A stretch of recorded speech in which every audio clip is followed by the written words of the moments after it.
right, so last category here, Best Picture, a minor award. Now, they changed this around last year. Last year was the first year that you could have more than 5 nominees. It used to be up to 10. Up to 10. Yeah. And they've got some weird formula that if you reach a certain vote threshold, you get nominated. So we've got 9 this year. Do we have 8 last year, I think?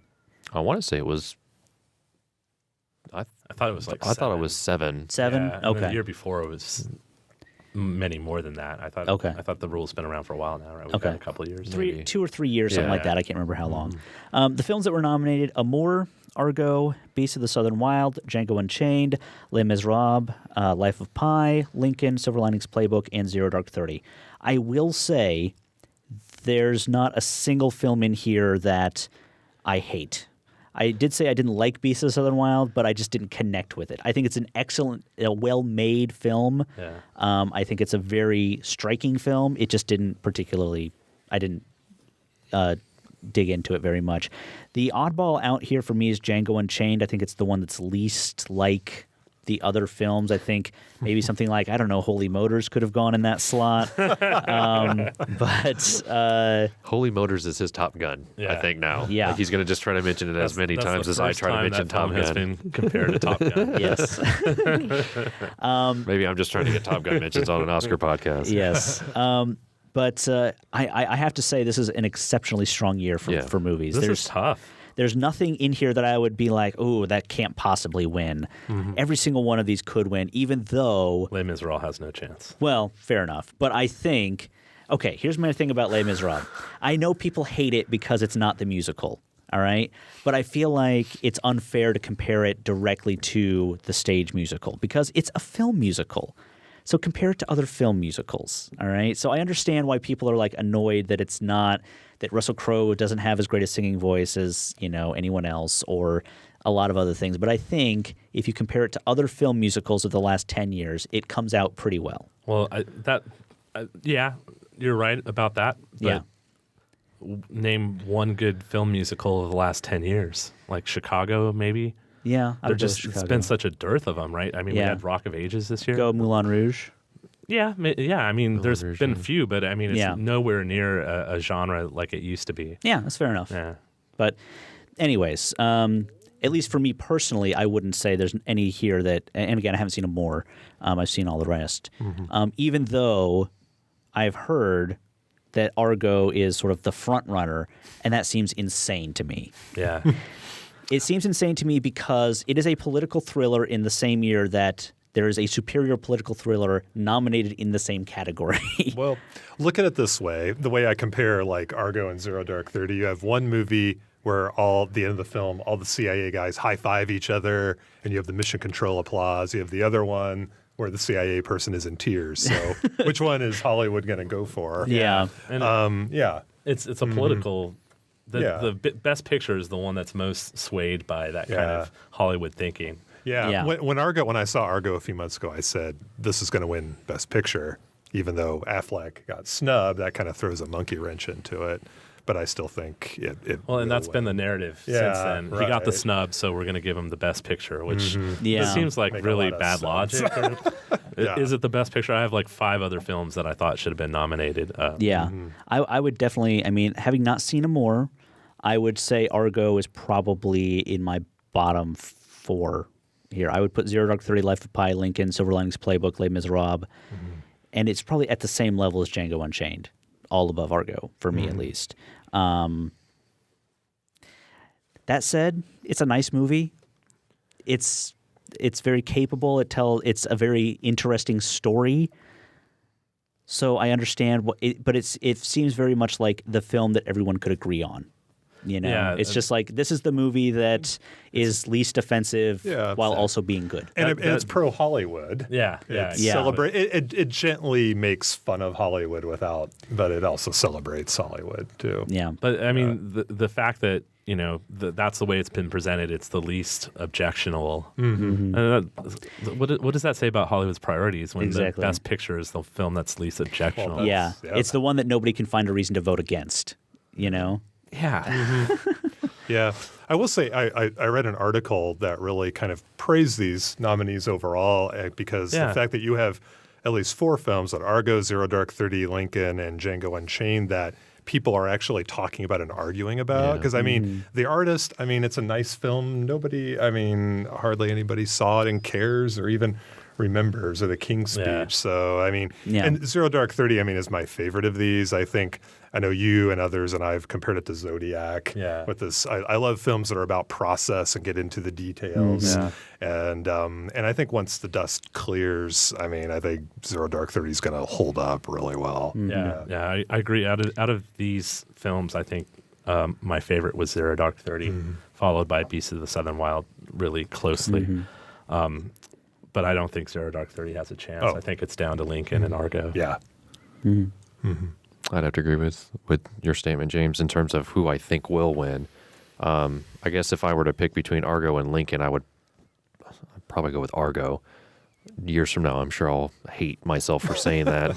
Although I do want to throw out a bone for, again, Silver Linings Playbook. I think out of all the films, if I'm thinking correctly, I mean, it's obviously outside of Amour, because I haven't seen it yet. Django Unchained was very original, but you can kind of get a sense of where it was going. Whereas Silver Linings Playbook, it wasn't hard to follow, but it was just kind of like you weren't sure quite where the movie was going. Yeah. So it really entertained me. And so, I have to think about this particular category in terms of what movie entertained me the most. I mean, there wasn't a moment during that movie where I was like, what time is it? Like, oh, what kind of, what groceries do I want to get on the way home? I never was like pushed away from the movie. And so I really was drawn to it in that sense. Zero Dark 30 in any other year, I think would have a really good chance of winning. But with there being so many sort of political statement movies, I think it's really hard for it to be above, get its head above water. So I really think it's probably between Argo and Lincoln at this point. With Bigelow and winning for The Hurt Locker a few years ago, I think that really hurts the chances for that film. Yeah, I think if I had a vote, I would vote for Zero Dark 30. I know I said Life of Pi is probably my favorite film of the year, but I really think what Zero Dark 30 did was something special. I mean, getting to that last scene in that film and all the turns it took to get me to that point, and then I sort of understand everything that the film was trying to say to me in that one moment was just masterful. Isn't it weird that, and I feel the same way, I totally agree with you, but the fact that, they had started making this film before the capture, or not the capture, but the killing actually happened. Oh, I had no idea. And they had, they had a totally almost done film before that piece came together. Yeah. Oh, wow. It was a Tora Bora film, about Bin Laden's escape. So, Wow. Yeah, because it's I said this on our YouTube channel. The film is sort of like it's like be careful what you wish for. It's like you gave up your whole life for this. Yeah, are you happy now? Yeah.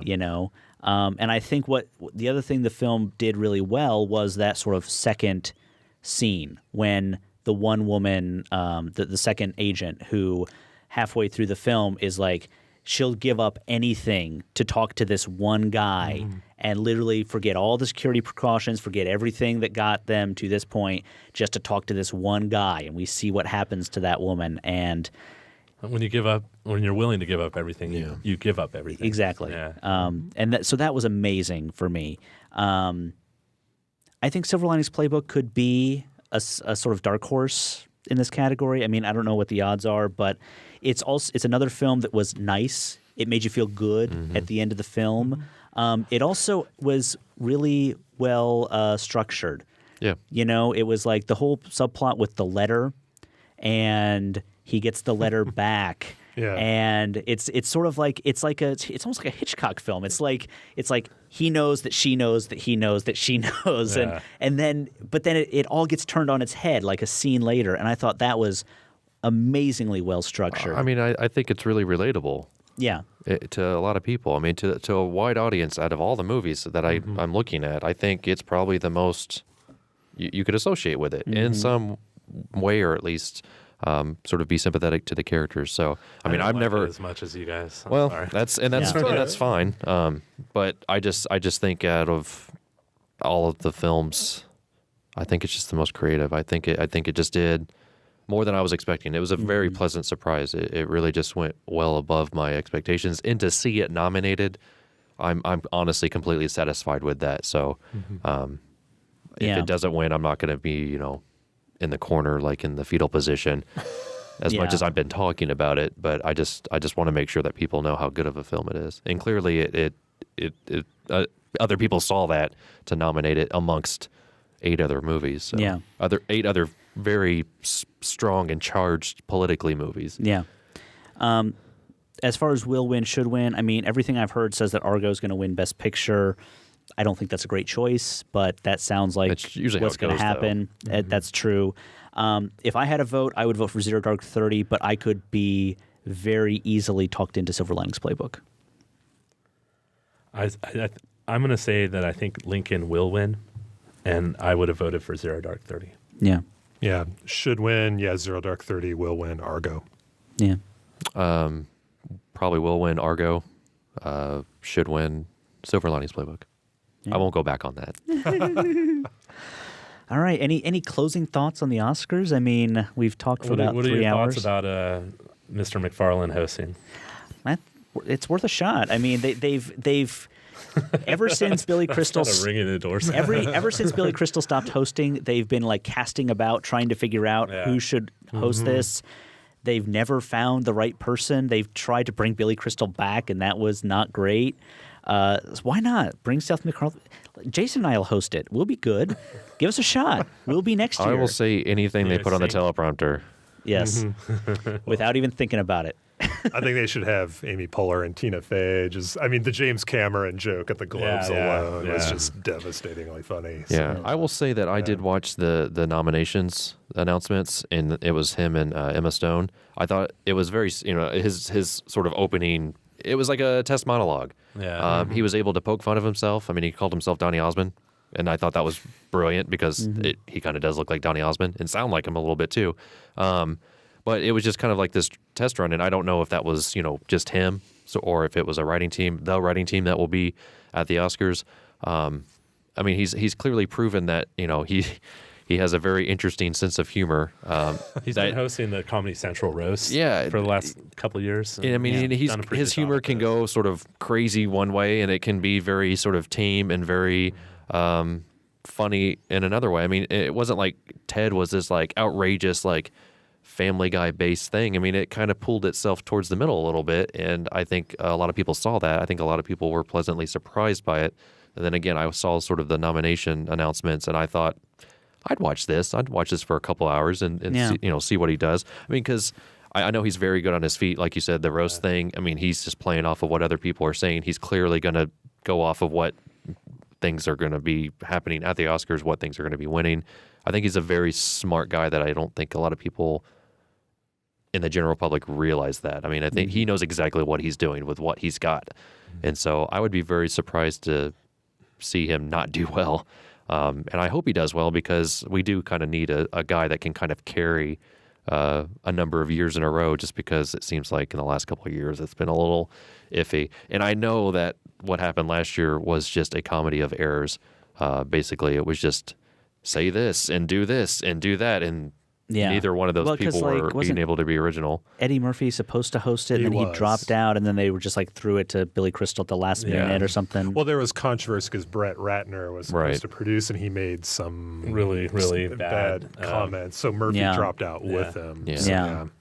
And of course, the year before that just wasn't.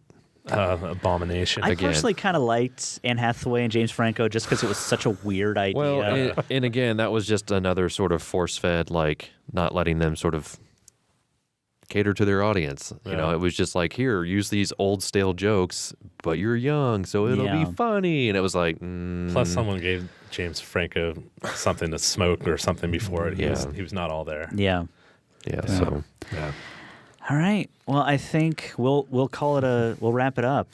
Oscars are this weekend, so enjoy, and maybe we'll talk very briefly about what won. You guys probably won't be here, but we'll talk about you guys a Scholars Bakehouse or something. Yeah.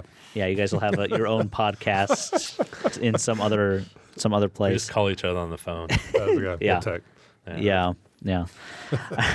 All right. So let's get out of here. Craig, James, thank you guys very much for it was a joining good us. time again. Really fun. Thanks. Yes. So we'll get out of here. Thank you guys for listening. My name is Andy. And I'm Jason. This has been, and always will be, A Place for Film. A Place for Film is recorded at WFIU Studios in Bloomington, Indiana.